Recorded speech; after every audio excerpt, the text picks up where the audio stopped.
I'll stand so you can see me. How you doing, sir? Doing well. Two questions on the rent guidelines board, which you mentioned. You said you trust them to make the appropriate decision. What is the appropriate decision, sir?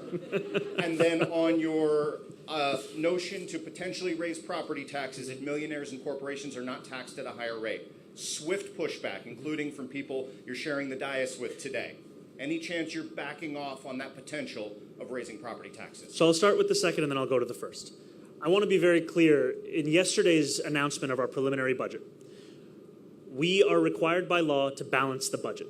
That means we face a $5.4 billion fiscal deficit, a generational fiscal deficit, and have to bring it down to zero.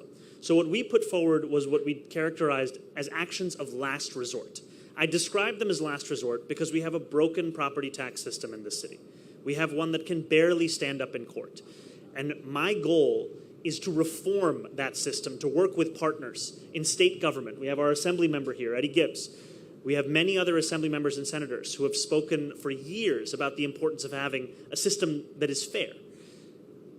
What we are hoping for, what we will spend every day looking towards, is working with Albany to increase taxes on the wealthiest and the most profitable corporations such that a fiscal crisis is not resolved on the backs of working and middle-class New Yorkers. That's what we're going to spend every day working towards because we want to build a city that makes this one where working people can not only live but can also dream.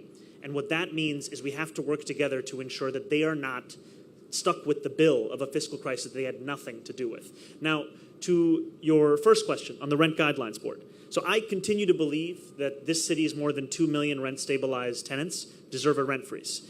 We cannot respond to a crisis by simply rotating who suffers from it. And of course, I also understand that the RGB is an independent board and they will consider all of the evidence. We are working to lower costs for property owners across the city. As I have said, the question of raising property taxes is that of last resort, one that we are deeply hopeful of avoiding.